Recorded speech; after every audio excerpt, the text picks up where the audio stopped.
아멘. 감사를 드립니다. 우리 옆에 분들과 인사하겠습니다. 감사합니다. 감사합니다. 더 많이 감사하겠습니다. 오늘 이 말씀 중심에서 후반전은 이렇게 삽시다. 후반전은 이렇게 삽시다. 라는 제목으로 하나님 말씀 증거하겠습니다. 2014년도 전반전이 끝나고 이제 7월에 들어서면서 후반전이 시작이 되었습니다. 이번 브라질 월드컵을 보면서 저는 후반전의 중요함을 다시 깨닫게 되었습니다.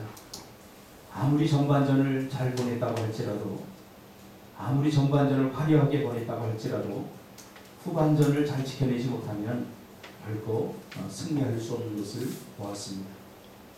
예선전에서 브라질과 크로아티아전에서 크로아티아가 먼저 자책골로 인해서 1대0으로 앞서 나갔습니다. 그러나 브라질이 후반전에 전반전에 역전골을 넣고 후반전에 동점골을 넣고 후반전에 역전골을 넣으면서 4대1로 이기는 경기를 보면서 후반전에는 얼마든지 역전이 일어날 수 있다. 우리 인생은 전반전에 비록 지더라도 후반전을 어떻게 보내느냐가 정말 중요하다. 그런 생각을 다시 한번 해보게 됩니다. 물론 한 골차 정도야 뭐 얼마든지 따라잡을 수 있는 그런 수준의 골이라고 우리가 생각할 수 있습니다. 그러나 저도 축구를 좋아해서 축구를 해보면 한 골이 주는 절망감이 상당히 큽니다. 상대방이 먼저 한 골을 넣고 나면 당하고 있는 쪽에서는 절망감이 엄습해 옵니다. 한 골이 주는 그 절망의 무게는 우리를 무기력하게 만들고, 야 이제 졌구나, 어떤 패배 의식을 갖게 하고, 여기서 끝이구나, 이제 우리 이길 수 없구나, 그런 생각, 그런 절망에 사로잡히게 합니다. 올 한 해를 살아가면서 이제 전반전이 끝났는데 올 한 해 우리가 하나님 앞에 결단하고 또 하나님 앞에 뜻을 정하였던 것 제대로 하지 못해서 올 한 해도 그냥 이렇게 지나가나 보다, 혹시 그렇게 좌절감과 패배주의에 사로잡혀 있는 사람들이 있다면 여러분 얼마든지 이 후반전에 우리가 역전시킬 수 있다는 사실을 기억하시기를 바랍니다. 그러므로 지고 있는 상황을 바꾸는 것은 특별한 경험인 거죠. 후반전은 다시 정비할 수 있는 시간, 그리고 역전시킬 수 있는 그런 기회가 주어진다는 것을 우리가 기억해야 됩니다. 여러분들 2014년도 전반전을 여러분은 어떻게 보내셨습니까? 혹시 전반전이 만족하지 못했습니까? 저는 이 전반전을 어떻게 보냈든지 그건 중요하다고 생각하지 않습니다. 이제 남은 시간들, 이제 남은 7월, 8월, 9월, 10월, 11월, 12월을 우리가 어떻게 보냈느냐, 이것이 더 중요하다고 저는 생각합니다. 인생의 후반전을 우리가 어떻게 보내느냐도 중요하지만 1년의 후반전, 이제 남은 이 후반전을 우리가 어떻게 보내느냐, 저는 우리 꿈틀기에 사랑하는 성도들이 이렇게 보냈으면 좋겠습니다. 우리 함께 해보겠습니다. 다 같이 시작. 감사하며, 감사하며, 감사하며, 감사하며, 할렐루야. 네. 감사하며 보냈으면 좋겠습니다. 저는 지난 6개월을 보내고 7월에 들어서면서 6개월을 나름대로 정리하는 시간을 제가 가졌습니다. 기도 제목이 얼마나 이루어졌나, 나의 삶에는 어떤 일이 있었나, 지난 6개월 동안 우리 교회에는 어떤 일이 있었나, 우리 성도들의 삶에는 어떤 일이 있었나, 지난 6개월을 돌아보면서 나름대로 제 자신을 정리하는, 6개월을 정리하는 시간을 가졌습니다. 그리고는 이렇게 결론을 지었습니다. 감사합니다. 감사합니다. 물론 모든 순간과 모든 시간이 다 감사한 것은 아니었습니다. 힘들고 어려운 순간들도 있었습니다. 하나님께서 약속하셨는데 그 약속이 이루어지지 않아서 뜬 눈으로 밤을 새운 적도 있습니다. 갚아야 할 돈 때문에, 또 해결되어야 될 문제들 때문에 밤잠을 자지 못한 적도 있습니다. 때로는 이 안에서 화산같이 뿜어오르는 그런 분노 때문에 잠을 자지 못한 적도 있습니다. 불평과 원망의 시간 분명히 있었습니다. 그럼에도 불구하고 정리를 해보아서 한 단어로 요약을 해보니까 결국은 감사였다는 사실. 이영표 집사님이 그런 이야기를 했죠. 맛있는 사과도 감사하고 맛없는 사과도 감사하고. 맛있는 사과는 그 농부들이 이 사과를 먹게 하기 위해서 씨앗을 뿌리고 나무를 심고 물을 주고 또 몇 년을 기다렸다 이 사과가 내 손에 들려져서 내가 그것을 먹는 순간 달콤한 향기가, 사과의 향기가 입안 가득히 느껴지면서 가슴이 뭉클하고 너무나 감사해요. 여러분, 이런 영성은 시인만이 가지고 있는 영성이 절대 아닙니다. 우리 너무나 무감각하게 살아갑니다. 근데 며칠 있다가 맛없는 사과를 먹어보니까 이게 더럽게 맛없어요. 그래도 감사했다고 그러죠. 왜? 야, 내가 얼마 전 며칠 전에 먹었던 감사가 이 사과가 너무나 맛이 있구나. 이 맛없는 사과를 보면서 이렇게 맛없는 사과도 있는데 맛없는 사과를 먹어보니까 맛있는 사과에 대한 고마움이 더 느껴지더라고요. 제가 그 책을 읽었는데 성공도 감사하고 실패도 감사하고 그 집사님이 그렇게 이야기를 합니다. 오늘 본문은 이스라엘 백성들이 출애굽을 한 지 약 1년이 지난 시점에 있었던 사건입니다. 이제 홍해를 지나서 출애굽을 해서 광야에서 생활하면서 약 1년이 지났던 시점에 일어난 그러한 사건입니다. 이스라엘 백성들이 광야에서 1년 동안 있으면서 정말 많은 일들을 겪게 되죠.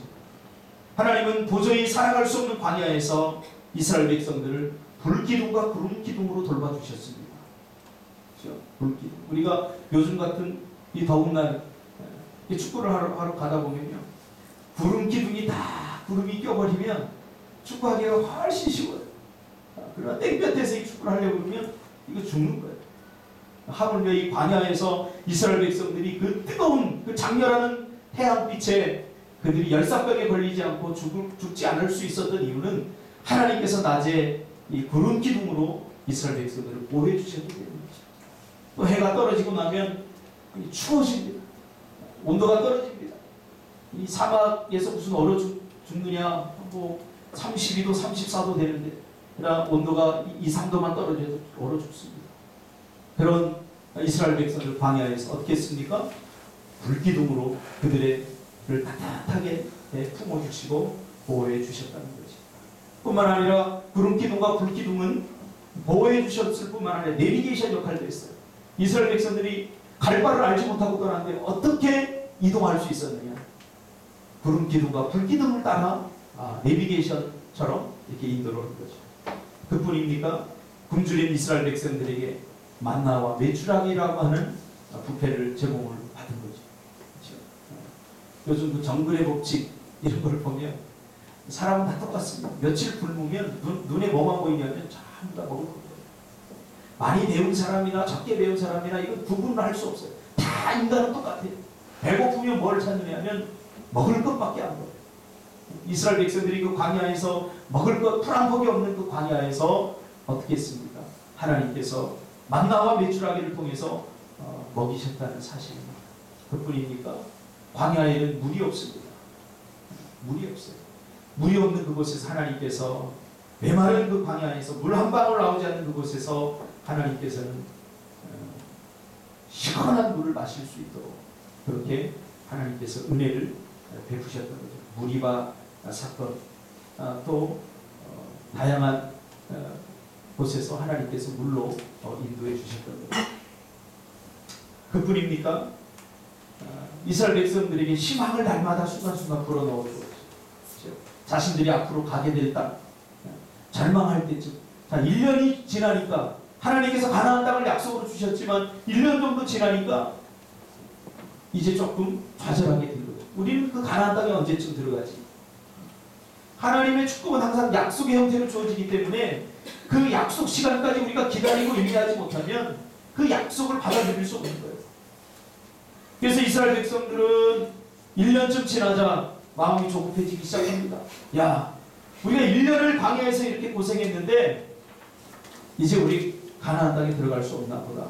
그런 마음이 절망이 서서히 들 때쯤 하나님께서는 모세에게 뭐라고 그럽니까? 12명을 택하라. 그래서 그 12명을 택해서 정탐을 벌입니다. 어떤 땅으로요?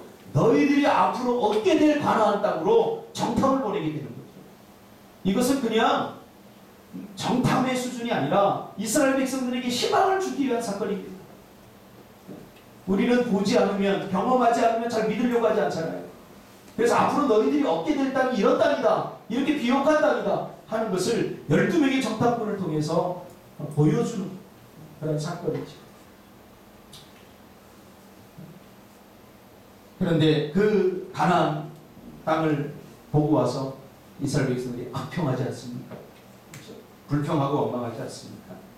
오늘 본문에도 마찬가지입니다. 이제 바란 광야의 신광야라고 하는 이런 그 바란 광야에서 이들은 잔뜩 기대에 부풀어서 희망에 가득 차서 이제 가데스 바니아로 오게 됩니다. 광야를 계속 이동하게 되죠. 근데 여기서 이스라엘 백성들이 불평과 원망을 쏟아내게 됩니다. 지금까지 하나님께서 시기적절하게 시시때때로 은혜를 주시고 또 믿음을 주시고 그렇게 하셨는데 이스라엘 백성들은 불평하고 원망하기 시작합니다.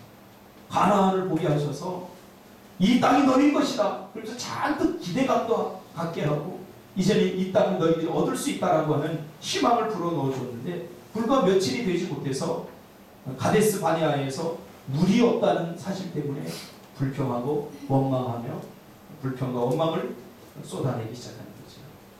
그러면 안 되잖아요. 그렇죠? 이러면 안 돼. 가나안 땅, 그 땅을 보고 와서 이 땅이 너희 것이 될 것이라고 하는 그 소망을 가져야 되는데 이스라엘 백성은 소망을 갖기는커녕 현실의 눈앞에서 당장 먹을 물이 없다고 불평하고 원망을 쏟아냅니다. 여러분 생각해 보세요. 하나님께서 80평 아파트를 줄 거야. 그리고 모델하우스에 가서 다 보게 하셨어요. 다 보게 하시고 이제 며칠 후면은 그 80평 아파트로 이사를 가는 거예요. 잘 보고 와서 부푼 기대감을 갖고 집에 돌아와서는 수돗물이 안 나온다. 불평하고 원망하면 안 되잖아요. 이스라엘 백성들 지금 그런 꼴이 된 거죠. 히브리서 11장에 보면 모세가 하나님께서 주실 미래적 축복에 대한 약속을 받고는 이렇게 고백하는 장면이 나옵니다.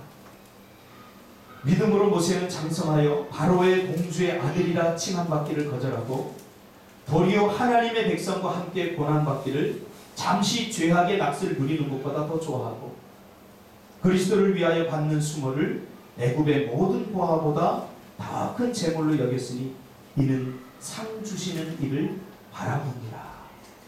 무슨 말입니까? 모세는 그의 삶 속에서 일어나는 모든 고난과 고통을 애굽에서 그가 누렸던 편안함과 안락함, 그 어떤 재물보다 더 가치 있게 여겼다. 그런 말이에요. 이미 주시진 않았지만 하나님께서 주실 것에 대한 그 기대, 그것이 있었기 때문에, 그 확신이 있었기 때문에 현실에서 만나는, 현실에서 당하는 고통과 고난을 넉넉히 이길 수 있다. 하나님이 주신 것들과 바꾸지 않았다. 그렇게 말하고 있는 거죠. 모세가 확실히 가나안 땅을 본 거죠. 진짜를 본 거죠. 진짜를 보니까 가짜는 눈에 들어오지 않는 것입니다. 하늘의 것을 경험하게 되면 세상 것들이 다 배설물로 여기게 되는 거죠. 다 배설물로 여기게 돼요. 왜? 진짜를 봐야 돼요.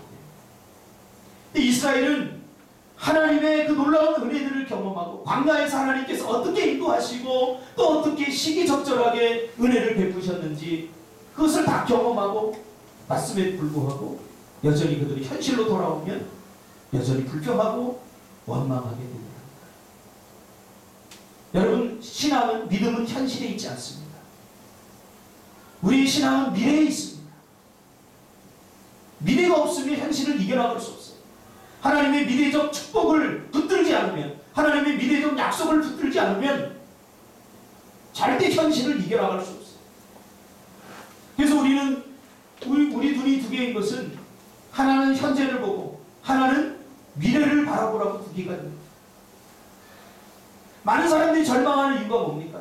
자꾸 이 두 눈을 어디를 바라보니 현실만을 바라봐요. 이 두 눈. 미래를 바라볼 수 있어요. 한쪽 눈은 현실을 바라보고 한쪽 눈은 미래를 바라봐요. 그리고 하나님의 약속을 바라봐요. 그래야 현재적 문제에 매몰되지 않을 수 있습니다. 그런데 이스라엘은 가데스 바네아에서 물이 없다고 불평과 원망을 쏟아내기 시작합니다. 불과 며칠 전에 가나안 땅을 보고 왔음에도 말이죠. 이 가나안 땅이 하나님께서 약속으로 주신, 거저 주신, 하나님께서 주신 은혜임에도 불구하고 그것을 다 잊어버리고, 그리고 현실만을 바라보니까 물이 없는 거예요. 근데 이번에는 하나님이 참지 않습니다. 그동안 우리가 1년 동안에 이스라엘 백성들이 그 걸어온 여정을 보면 하나님께서 계속 참으셨어요. 홍해 앞에 딱 서자마자 모세를 향해서 뭐라고 합니까? 왜 우리를 여기까지 끌고 와서 여기서 죽이려고 하느냐? 불평하고 원망을 쏟아냅니다. 가나안 땅에 대한 약속은 너무나 멀어요. 잘 기억하지 않아요. 불평하고 원망을 쏟아내기 시작합니다. 모세를 죽여버리려고 합니다. 그때도 하나님은 참으십니다. 또 배고프다고, 덥다고, 춥다고 순간순간 불평과 원망을 다 쏟아내죠. 이스라엘 백성들이니까 이 정도로 했지, 아마 우리 같으면 더 했을 거예요. 우리 같으면 더 했을 거예요. 제가 광야를 가보니까요, 그 가이드가 뭐라고 하냐면, 이제 이해가 되시죠? 뭐가요? 그러니까 이해가 될 겁니다. 이스라엘 백성들은 10번밖에 불평을 안 했습니다. 정말 가보니까요, 우리가 한 1km 남짓 조금 더 되는 거리를, 광야를 걸어갔어요. 목사님들이 한 300m 가고 나서부터는 다 불평합니다. 누가 여기서 버스 쓰자고 그랬어? 이렇게 더운데 왜 나는 물병을 안 가져왔어? 불평을 쏟아내기 시작하는데 그 짧은 뭐 한 시간도 안 되는 시간 안에 제가 세어보니까 불평이 한 8시까지 이상은 다 쏟아지고, 그거에 비하면 이스라엘이 광야에서 40년 동안 살아가면서 쏟아낸 그 10가지 정도의 불평은, 이거는 굉장히 수준 높은 불평입니다.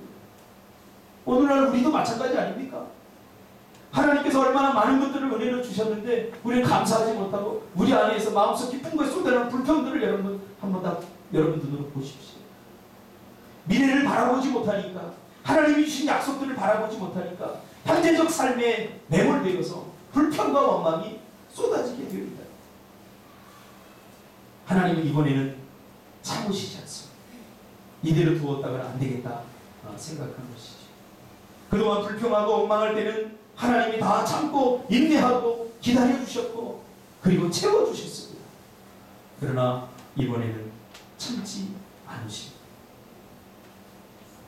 왜 그런 줄 아세요? 이스라엘 백성들이 이제는 어느 정도 성숙해야 될 시점이 왔기 때문에. 성숙해야 될 시점.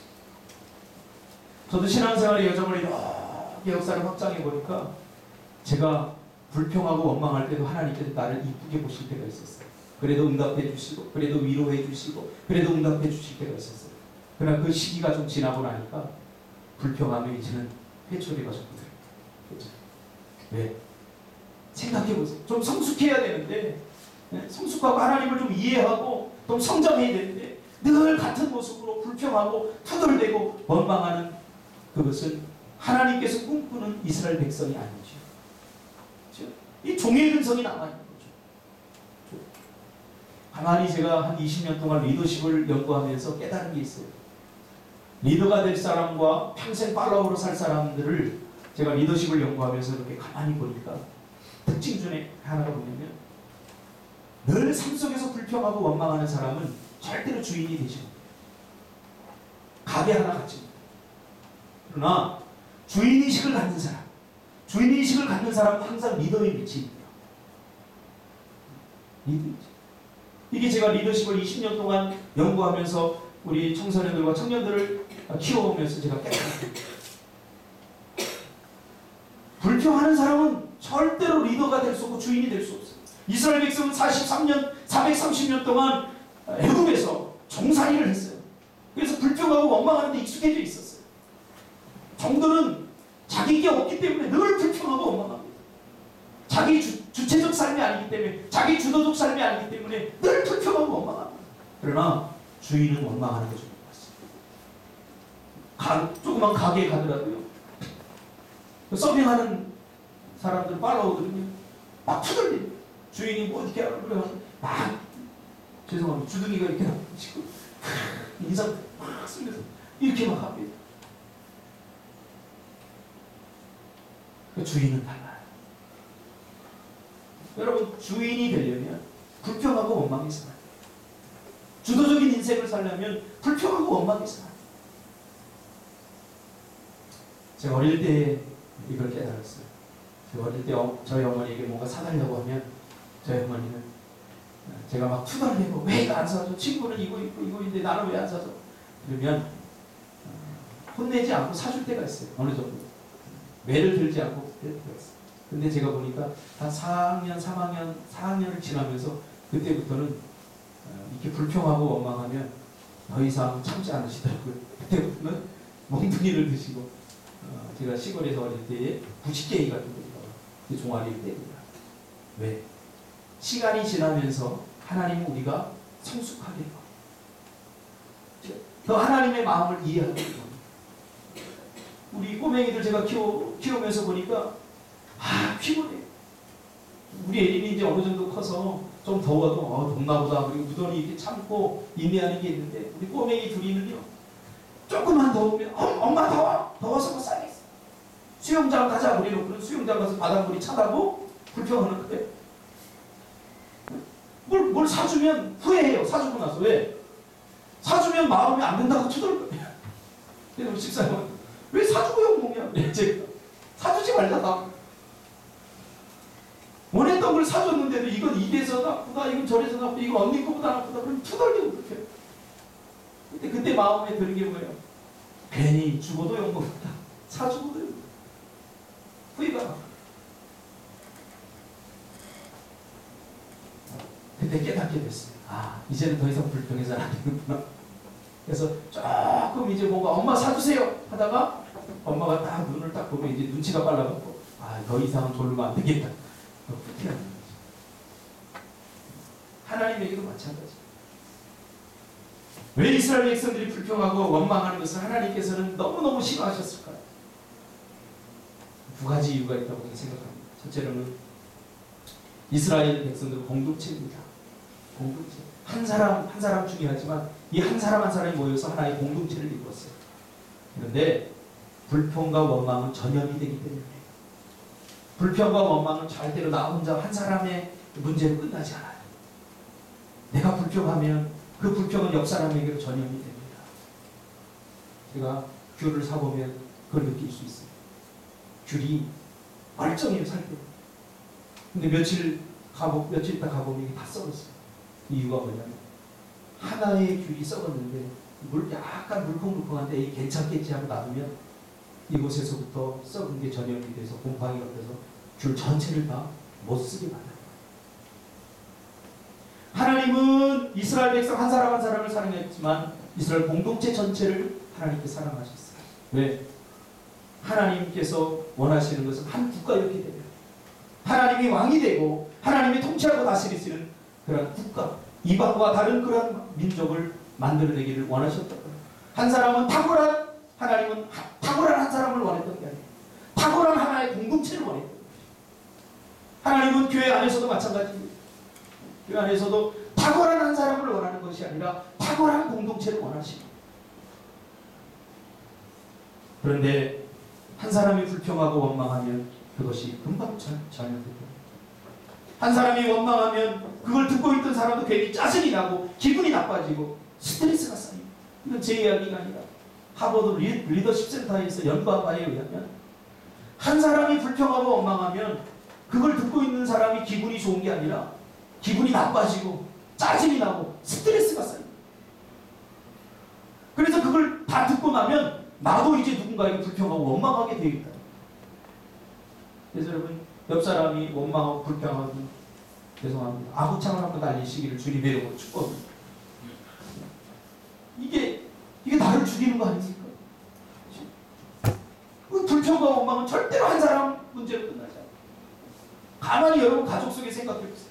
가족 속에 누가 한 명이 불평하고 원망하면 그걸 듣고 있던 사람이 스트레스 쌓이고 기분이 나빠지고 그래서 그걸 풀어야 돼요. 그러니까 또 누군가에게 불평하고 원망합니다. 불평하면 여러분 내 영혼이 병이 들고 내 영이 부정적인 마음과 불평과 원망으로 오염돼 버립니다. 그래서 여러분 옆에 있는 사람까지 다 병들게 하고 죽음으로 몰아넣는 거죠. 그런데 감사하면 하나요. 감사하면 우리의 영혼이 정화가 됩니다. 감사하면 우리의 마음에 있던 그 부정적인 것들이 스트레스가 쌓이는 것이 아니라 엔돌핀이 막 보내요. 감사합니다. 생각해보세요. 누군가 감사하면 저도 이 감사하면 그 앞에서 가만히 듣다 보면 굉장히 기분이 좋아져요. 야, 나도 한번 감사해봐야지. 그래서 감사하는 걸 듣고 나면 막 기분이 좋아져가지고 나도 감사거리가 없나 찾게 돼요. 감사하게 돼요. 그래서 감사하면 감사하는 말을 들으면 행복해져요. 할렐루야. 감사해요. 하나님이 우리를 그렇게 만들어 놓으셨어요. 감사하면 천국이 와요. 감사하면 행복해져요. 감사하면 즐거워져요. 불평하고 원망하면 다 기분이 나빠져요. 스트레스가 쌓여요. 전혀. 그래서 하나님께서는 감사, 불평하지 못하고, 두 번째로는 불평과 원망은 사단이 쓰는 무기이고 하나님이 쓰시는 무기는 감사합니다. 사단은 어떻게 해서든지 우리에게 저주를 내려서 불평하게 만들고 저주 가운데 빠뜨리기를 원해요. 그래서 어떤 상황이든 불평하고 원망하고 핑계를 만들어 버리게 됩니다. 그런 카페도 있죠. 어디 보면 너 때문에 졌어. 다 핑계됩니다. 너 때문에 졌어. 너 때문이야. 너 때문에 내 불행이 됐어. 아내는 남편에게, 남편은 아내에게, 친구 서로 간에 너 때문에 내가 공부 못했어. 너 때문이야. 환경 때문이야. 엄마 때문이야. 아빠 때문이야. 당신 때문이야. 여러분, 우리 인생은 하나님께서 나에게 주신 축복입니다. 누구 때문에 내 인생이 불행해질 이유가 하나도 없습니다. 어떤 환경 때문에, 어떤 다른 사람 때문에 내 인생이 불행해질 이유가 하나도 없다는 거예요. 하나님께서 우리에게 믿음을 주셔서 그 믿음으로 우리 인생을 기름지게 하고 풍성하게 할 가나안의 복을 누릴 선택권을 우리에게 다 주셨어요.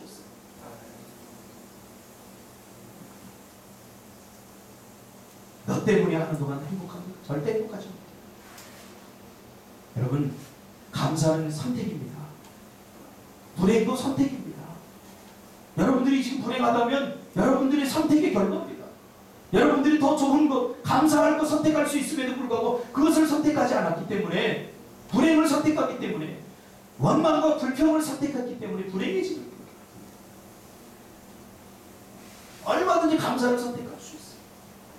저도 이 살아온 인생을 돌아보면, 가만히 보면 우리 인생은 내가 선택한 결과입니다.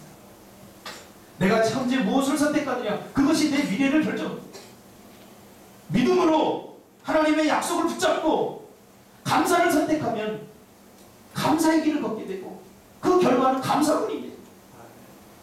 그러나 불평과 원망을 선택하는 순간 그 사람은 불행해집니다. 그리고 그 끝에는 불행이, 더 큰 불행이 기다리고 있습니다. 불평함으로 불행한 삶으로 나아가지 않기를 주님의 이름으로 축복합니다. 여러분이 선택하는 거예요. 감사도 여러분이 선택합니다. 뭔가 이렇게 한번 적어보면 알잖아요. 간식 같은 걸 적어보면. 이 감사할 것인가 불평할 것인가. 이 작은 것 하나 감사하면, 감사의 길을 선택하면 더 많은 감사거리가 있습니다. 그리고 하나님은 그 끝에 더 큰 감사를 주신다는 사실이죠. 감사에는 세 가지 차원이 있다고 생각합니다. 첫째로 비교 우위적인 감사죠. 다른 사람과 비교해서 남보다 나을 때 나오는 감사입니다. 주로 이것은 나보다 못한 사람들, 공부 못하고 가난하고 그런 사람들, 나보다 비교해서 아래에 있는 사람들을 볼 때 감사가 나옵니다. 이게 비교 우위의 감사입니다. 우리가 작년에 미얀마를 갔고 또 그 전에는 인도를 우리 선교를 갔습니다. 우리 청년들의 표정을 보니까 눈물이, 그 인도의 불같이 청민들을 보면서 눈물이 글썽글썽하면서 저녁 때 나눔 시간에 보니까 전부 다 뭐라고 그러냐면 감사해요. 감사해요. 왜 감사하냐? 그들은 짐승보다 못한 불같이 청민이라고 하는 태어날 때부터 사람 대접을 한 번도 받아보지 못한 채 그렇게 불행하게 살아가는 거죠. 우리 막내딸만한 예원이, 예담이만한 애들이 정말 꼬질꼬질 거지도 이건 거지 축에도 안 속해. 사람 대접 받지 못하면서 병원아 받지? 네? 네가 만약에 그 입장이라면 어떻게 해? 우리 전부 다 눈물을 글쓰기 위해서 인도에서 태어나지 않은 것에 대해서 감사해요. 미얀마에서 태어나지 않은 것에 대해서 감사해요. 이게 무슨 감사예요? 비교 우위적 감사라는 거예요. 그러나 이 감사는 금방 변해버립니다. 어떻게 해요? 나보다 더 괜찮은 사람, 저 유럽에 가서 베네룩스 3국 같은 데 다 가고 스위스, 스웨덴 같은 사람들 보면서 그 잘된 복지와 그 아름다운 걸 보면서 우리는 왜 이 땅에 태어나는가? 이것은 성경에서 말하는 감사. 이런 감사는 누구도 할 수 있다고요? 세상 사람들이 다 하는 거예요. 이런 감사 가지고 여러분 난 감사하며 산다고 그렇게 말하지 마세요. 이런 감사는 예수 믿지 않는 사람도 다 할 수 있는 감사예요. 두 번째로는 상대적 감사가 있다고 생각합니다. 이건 조건부 감사라고 하는데요. 감사할 조건이 있을 때 그때만 감사하는 거죠. 저 사람 때문에, 저 사람이 나에게 잘해줬어. 난 저 사람 때문에 감사해. 어떤 환경, 어떤 문제 이런 것에 대한 조건이 갖춰졌을 때 감사할 만한 이유와 원인이 있을 때 감사는 이것이 바로 상대적 감사죠. 이런 사람은 하나님이 기도를 들어주면 감사하고 안 들어주면 불평하고 원망합니다. 이유가 있어야 감사해요. 뭔가 오는 게 기부, 앤테이크 오는 게 있어야 내가 주는 게 있어요. 또 감사. 그러니까 조건이 안 되면 절대 감사하지 않지. 이것도 그래도 수준 높은 감사이긴 하지만 근데 누구나 할 수 있는 감사입니다. 성경에서 말하는 감사는 어떤 감사냐? 절대적 감사입니다. 절대적 감사. In spite of 그럼에도 불구하고 감사. 그럼에도 불구하고 감사. 도저히 감사할 수 없는 상황에서도 감사하는 것. 그럼 이게 과연 가능한가? 우리는 이런 감사를 한 번도 해보지 않았어. 우리 자신들을 보세요. 저는 이 설교를 준비하면서 나의 삶 속에는 정말로 이런 감사를 해본 적이 있는가? 제가 물어보니까 그렇게 많지 않아요. 전부 다 비교우위적 감사였고 상대적 감사예요. 기도 응답이 와야지 하나님 너무 감사합니다. 막 감격했고 기도 응답이 오지 않으면 주여 왜 이러십니까? 주님 이러면 안 됩니다. 그래서 막 주님에 대해서 협박하고. 그러나 성경에서 말하는 감사는 in spite of 감사. 그럼에도 불구하고 감사하는 거예요. 도저히 감사할 수 없는 상황에서 감사하는 거죠. 그리 아니하실지라도 감사하는 거죠. 그러면 이런 감사가 정말 가능하기는 한가? 오늘 보면 우리에게 가능하다고 말해주고 있습니다. 이스라엘 백성들이 가데스 바네아에서 불평하고 막 그래서 하나님께서 뭐를 보냅니까? 이제는 안 되겠다. 이런 회초리 좀 돼야 되겠다. 그래서 불뱀을 만들어서 다 물려 죽게 만들어. 여러분 뱀에 물려본 사람 없죠? 제 친구가 뭐 4번인가 물려봤어요. 나중에는 물리니까 이게 자체 그 면역이 돼가지고 3번째부터 물릴 때는 조금 붓고 말더라고요. 독을 이길 수 있는 항체가 생겨버린 거예요. 참 김원만이라고 이 친구는 대단해. 한 번 팔뚝이 이만큼 부풀려왔어요. 자랑하는 거예요. 나 뱀에 물렸다. 근데 병원에 갔더니 이제는 항생제를 맞지 않더라도 내 안에 자동 항생제가 생겨서 이제는 괜찮다고 자랑하면서 여러분 뱀을 두려워하지 않으려고 뱀에 3번 물리시길 바랍니다. 뱀에 물리면요 이 친구 내가 병문안 가봤더니 고열의 시기를 사람이 거의 죽게 막 쭉 늘어져갖고 이 뱀의 독 때문에 막 열에 시달리고 사는 거예요. 그러니까 이스라엘 백성들이 불뱀에 물렸으니까 이거는 뭐 다 시체나 마찬가지죠. 이게 불평과 원망의 대가입니다. 그래도 하나님께서는 이스라엘 백성들을 죽이지 아니하시고 모세에게 녹뱀을 만났다. 녹뱀. 그러니까 시내산 아니 어디야 느보산 꼭대기 가니까 이 모세의 녹뱀이 이렇게 달려져 있는 거예요. 그래서 그 녹뱀을 바라보는 자마다 살아날 것이다. 하나님께 약속을 주셨어요. 그래서 그 녹뱀은 무엇을 상징합니까? 예수 그리스도를 상징합니다. 오늘 우리가 죄와 사망으로 사단의 뱀에 물려서 다 죽을 수밖에 없었던 우리가 예수 그리스도를 녹뱀이신 예수 그리스도를 바라볼 때 우리가 살아났던 거죠. 오늘도 마찬가지입니다. 우리의 눈이 노뱀 대신 예수 그리스도를 바라볼 때 진정한 감사할 수 있어요. 이때 나오는 감사는 뭐 비교우위적 감사, 상대적 감사가 아니라 어떤 상황에서든지 감사할 수 있어요. 예수 그리스도를 바라보고. 그렇게 했던 사람들이 성경에는 많이 나와요. 특히 요셉 같은 경우 그런 경우. 요셉의 삶을 추적해보면 요셉의 삶은 정말 고통으로 점천된 삶입니다. 그 마음의 상처가 가득할 수밖에 없는 삶입니다. 형제들에게 배신당하고 팔림을 당하고 그리고 애국 땅에 와서 새 고생을 하지 않습니까? 누구 때문에? 누구 때문에? 예? 형제들 때문에. 형들 때문에 팔린 거 아니에요? 형들 때문에 고생한 거 아니에요? 형들 때문에 여러분 수십 년 동안 고통을 당한 거 아니에요? 그러나 창세기 45장에 보니까 요셉이 뭐라고 그럽니까? 창세기 45장에 보니까 아닙니다. 형들 때문에 그런 것이 아닙니다. 그래서 당신들이 나를 이곳에 팔았다고 해서 근심하지 마소서, 한탄하지 마소서. 하나님이 생명을 구원하시려고 나를 당신보다 먼저 보내셨나이다. 하나님이 큰 구원으로 당신들의 생명을 보존하고 당신들의 후손을 세상에 두시려고 나를 당신들보다 먼저 보내셨나이다. 무슨 말입니까? 요셉은 있잖아요. 형들에게 팔리는 순간부터 여기에 무슨 하나님의 뜻이 있겠지. 그리고 형들을 바라보고 그의 어려운 환경과 억울한 환경을 바라보면서 형들을 너희들 두고 보자. 내가 성공해서 복수할 거야.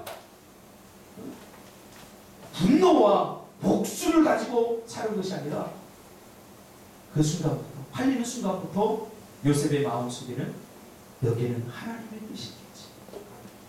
지금 이 고백은 어느 순간에 일순간에 그렇게 된 게 아니에요. 요셉은 그 순간부터 이 마음을 품고 살았어요. 감사하는 마음을 품고 살았다고. 그래서 보세요. 요셉이 감옥에 갇혔을 때 불평하는 장면이 나오나요? 요셉이 형제들에게 팔렸을 때 불평하고 원망하면서 하나님 왜 이러십니까? 하나님 나한테 이러면 안 되잖아요. 그러면서 따지고 분노하는 장면이 나옵니까? 안 나와요. 성경 어느 곳에도 창세기에 나오는 요셉 스토리 어느 것을 다 뒤져봐도 요셉이 자신의 환경, 자신이 처한, 자신이 직면한 그 어려운 환경 속에서 불평하고 투덜거리고 원망하는 장면이 하나도 안 나와요. 기적 아닙니까? 요셉이기 때문에 아닙니다. 요셉은 마음속에 예수 그리스도를 바라보고 하나님만을 바라보고 자기가 어떤 상황에 처했든지 간에 그것이 곧 합력하여 선을 이루게 된다는 것을 그는 확실히 믿고 있었기 때문에 그는 감사할 수 있었다. 이혁표 집사가 그렇게 고백하잖아요. 안 되는 것도 감사하다. 왜? 결국 안 되는 것은 안 되는 것이 아니라 실패가 아니라 성공으로 가기 위한 하나의 과정이다. 그렇기 때문에 우리 그리스도인들에게는 실패도 감사해야 되고 성공도 감사해야 돼요. 그래서 성공은 성공이 아니고 실패는 실패가 아니고 그런 책을 썼잖아요. 우리의 관점이 바뀌어야 돼요. 우리는 어린아이처럼 징징대서는 안 돼요. 하나님 좋은 환경 주세요. 이 문제 해결해 주세요. 저 문제 해결해 주세요. 그렇게 해결해 주면 하나님 감사합니다. 박수치고 하나님이 막 살아있는 것처럼 날뛰다가는 며칠 되지 못해서 또 어려운 환경이 이게 뭡니까? 하나님 그리고 불평하고 투덜대는 것을 하나님 나라의 백성의 성숙함에 걸맞지 않는 그런 태도. 예수를 바라보십시오. 요셉은 예수를 바라보니까 감옥에 있어도 여기엔 하나님의 분명한 뜻이 있고 나를 높이기 위한 나의 꿈을 이루기 위한 하나님의 비전이 담겨 있다는 것을 그는 알았어요. 그래서 그 순간도 감사하는 거예요. 여러분 요셉만 그렇습니까? 사도 바울도 그래요. 그래서 사도 바울은 빌립보 감옥에 갇혀서 여러분 생각해보세요. 빌립보 감옥을 제가 가보니까요. 이야, 감옥이 아니라 그냥 구렁텅이. 그 언제 무너질지 몰라요. 빌립보 지방에 지진이 많잖아요. 결국은 다 지진으로 무너졌겠지. 그 거미줄처럼 개미굴처럼 파져있는 그 사람이 어떻게 그걸 봤을까? 그 안에 들어가 있는 것 자체가 공포. 뭐 무너질 것 같아요. 그곳에서 죽기 직전까지 맞고. 왜? 복음을 전하라. 죽기 직전까지 맞았어요. 우리 성경학교 하느라고 지금 선생님들이 저기 나와서 이렇게 하는데 막 더워하더라고요. 그럼 우리 마음속에 기대가 있잖아요. 야, 우리 성경학교 이렇게 전도했으니까 하나님 복을 주시겠지. 하나님 은혜를 주시겠지. 사도 바울 쫙 보세요. 복음도 마음대로 전했습니까? 수십 명이 40명이나 되는 사람이 목숨을 걸고 사도 바울 배신자를 잡아 죽이려고 따라다니는 사람이었어요. 어느 순간 하나 마음 편하게 잠을 자지 못하는 가운데 복음을 전하다가 그러다가 잡혀서 죽도록 맞고 빌립보 감옥에 갇혔으니 우리 준석 집사 같은 거 어떻게 해야 돼요? 아니 어떤 불평? 그 정도가 아닐 것 같은데요. 하나님 없어! 하나님 살아계시다면 이럴 수가 있어! 하나님 왜 하나님 없어 나는 앞으로 이제 교회 안 다닐 거야 막 그러면서 그럴 거 아니에요? 그렇지? 네. 자 그러나 사도 바울은 그 감옥 안에 들어가서 바울과 실라 찬양해요. 이 원어에 보면 이 찬양은 시편의 감사의 고백들을 읽어요. 그러니까 이때 당시에는 찬양이 없었어요. 곡조가 1세기 이후에 붙었기 때문에 이 곡조라는 게 없었어요. 그래서 구약의 찬양은 뭐냐면 시편을 읽는 거예요. 시편을. 흥도 없었어요. 근데 그 찬양이 얼마나 뜨거웠던지 이 찬양은 가짜 찬양이에요. 우리들이 부르는 그런 가짜 찬양이에요. 진짜 감사해서 나오죠. 뭐 감사거리가 뭐가 있겠습니까? 사도 바울은 우리가 보지 못하는 것을 본 거죠. 이 과정을 통해서 하나님 나에게 주실 은혜들과 나에게 주실 위로와 나에게 주실 힘, 다른 사람이 갖지 못하는 세상에서 줄 수 없는 그 하나님의 놀라운 은혜를 알았기 때문이죠. 그러니까 예수를 바라보니 우리가 어려운 문제가 오고 또 기도 응답이 안 되고 그럴 때 그 문제만을 바라보면 누구나 다 똑같이 할 것 없이 불평하고 원망할 수밖에 없습니다. 그러나 예수 그리스도를 바라보면 그 순간 감사가 나올 줄 믿습니다. 그러므로 여러분 올 후반전 2014년도 이제 다시 오지 않습니다. 우리 인생 다시 오지 않을 이 2014년도 후반전 이렇게 삽시다. 잘 돼도 감사, 안 돼도 감사하시기 바랍니다. 안 돼도 감사하시고 잘 되면 여러분 더 감사하시기를 주님의 이름으로 축복합니다. 무조건적 감사, 조건과 이유를 따지지 말고 감사하시기를 바랍니다. 왜냐하면 그 모든 우리 인생의 과정 속에서 하나님이 결국은 우리를 요셉처럼 더 높이게 하기 위해서 우리로 하여금 연단하시고 단련하게 하시는 과정임을 우리는 비로소 알기 때문입니다. 강충원이라는 사람이 쓴 예상치 못한 일에도 무조건 감사하라는 글을 읽고 마치도록 하겠습니다. 예상치 못한 일에도 무조건 감사하십시오. 마음에 들지 않아도 이해가 되지 않아도 무조건 감사라는 것이지요. 감사는 감사한 사람만이 이해할 수 있으며 감사는 결국 자기 자신을 위한 것이기 때문입니다. 그래서 감사하다는 것은 이미 감사가 아닙니다. 그리 아니하실지라도 감사할 수 있어야 합니다. 큰 배의 방향을 결정하는 것은 배의 작은 키이듯이 인생의 방향을 결정하는 것은 감사입니다. 감사하는 순간 우리의 병들고 굽은 마음이 바르게 잡히게 됩니다. 이것이 참된 복입니다. 무조건 감사하십시오. 아멘. 할렐루야. 아멘. 무조건 감사하시기를 바랍니다. 아멘. 무조건 감사가 나오지 않거든 높뱀이신 예수 그리스도를 바라보게 된다면 여러분 불평이 감사로 바뀔 줄 믿습니다. 아멘. 기도하겠습니다. 주님 감사합니다.